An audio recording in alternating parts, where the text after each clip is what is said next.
My husband supported me in my dream, and 13 years later I discovered his infidelity. Like stupid teenagers, we secretly got married at 20 and moved in together. Our families thought he was my boyfriend, not my husband. We were both at the same university at night, and in the mornings we had a job. My dream since I was very little was always to be a dancer, but my parents couldn't afford to pay for an academy.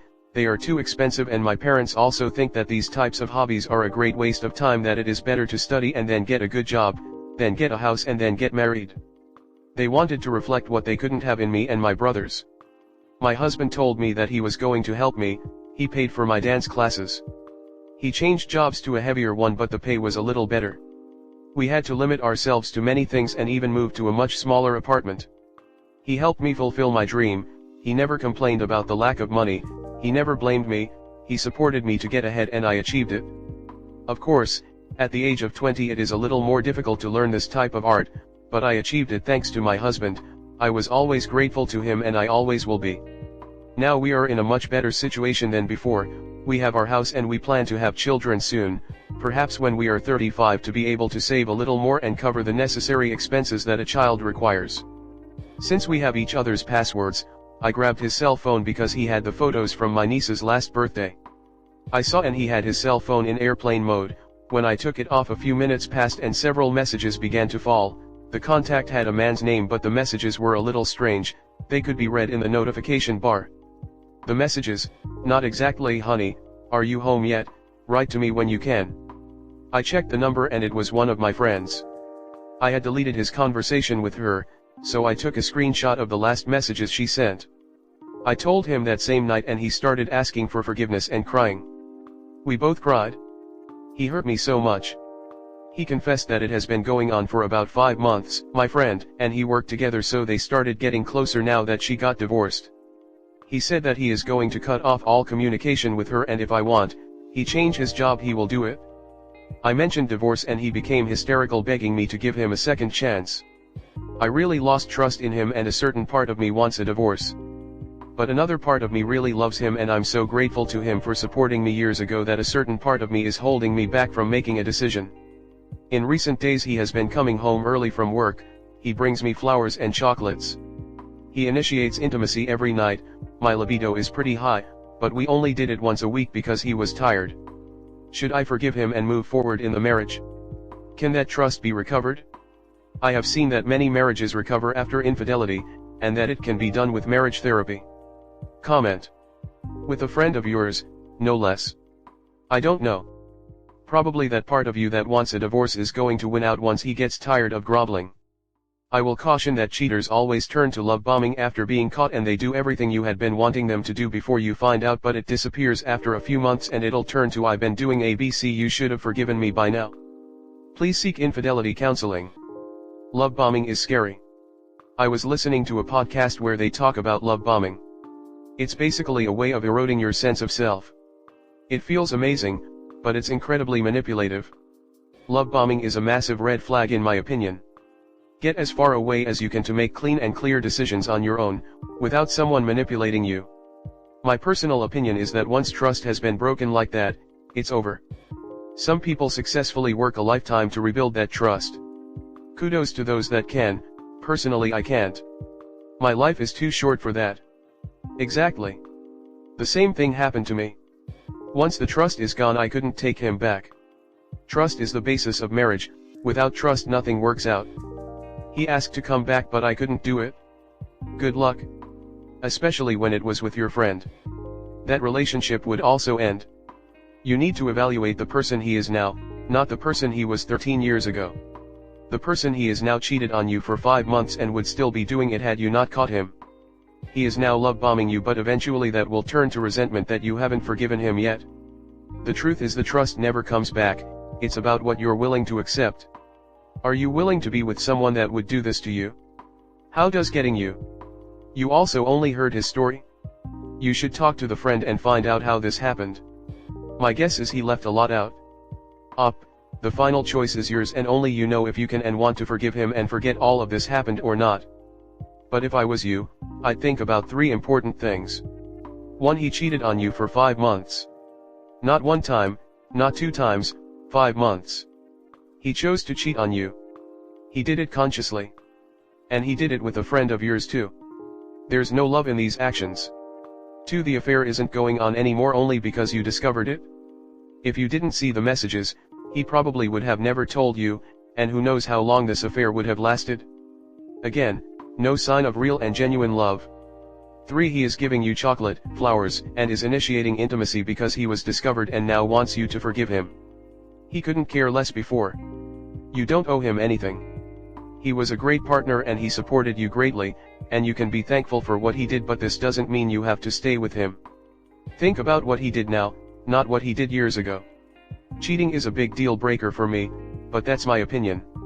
If you want to try counseling, do it and see how it goes. But keep in mind that you have every right to leave if you want, and you'd be right in doing so. She has absolutely no idea if it isn't going on any longer. I'd bet it is. They still work together and see each other every day. Opportunities are plentiful with that kind of access to each other and in that environment.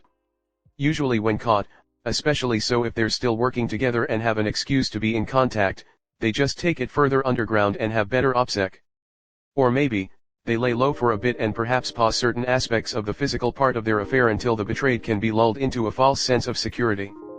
Once that happens and they think the coast is clear, the affair will ramp right back up, all while the betrayed thinks they're reconciling, only to eventually find out it was false reconciliation and they're blindsided to find out the affair never actually ended. If he's all in on reconciliation, then he needs to leave that job immediately, period. If it was one drunk moment maybe, but you are talking about at least 5 months or lying and cheating, with lots of effort to hide, it wasn't just an error in judgment. He might be a good friend who supported you, might definitely an untrustworthy partner. You say it wasn't lack of SEC in your part who drove home away, so perhaps she finds something more desirable somewhere else. How you can make sure he won't do it again? What has changed on him other than being not too careful and caught? Hadn't you read the messages? How far they would go? If you could answer all these questions and feel you can trust him again, good for you. Next story 2. BF says he wants to get married, but I don't think we'll ever do it. Is it worth bringing it up? My partner and I have been together for 6.5 years. We're practically married, joint finances, shared goals, moved together abroad, etc. We know we want to spend the rest of our lives together. We know when we want to have kids. We have talked about marriage many times. We both want to get married and believe in the significance of it, but he sees it less as of a priority. He actually almost proposed once, when we were traveling for an extended period of time, but ultimately decided to put it off because we already had a lot of things going on during the trip. It's also worth noting that he's much more reserved than I am and hates being the center of attention and is more iffy about the idea of a big wedding, which, given how much bigger my family and friends circles are, I totally get. I also don't want a huge, expensive wedding, which I've told him. We both agree that something small with select people would be nice. But the thing is, I'm always the one to bring it up. And whenever we talk about our concrete action plans for the future, saving up to buy a house, having kids, getting married doesn't come up unless I bring it up. I pointed this out before, to which he responds with it being something we can always do down the line and how there are more urgent things to invest our time and resources in. And I do agree that there's other things to be thinking about, but lately I've been feeling more and more that there will always be other more pressing things. I've also said I'd even be happy with just a private civil wedding and that we can celebrate with our loved ones later on.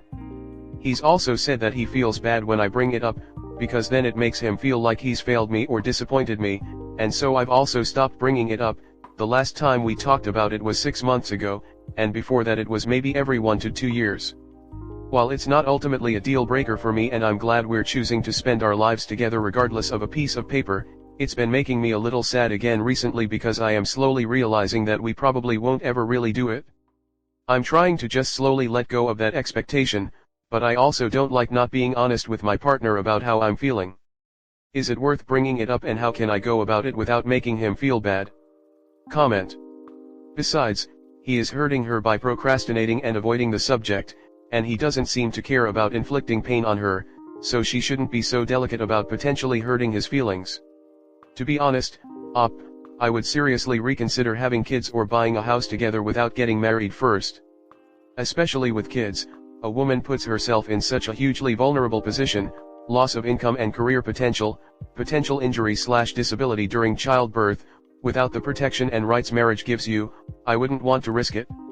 I would sit him down and try to hammer out a potential timeline for your goals, marriage, house, children. And if you absolutely cannot reach common ground on that, I'd start to disentangle your finances and prepare myself to move on.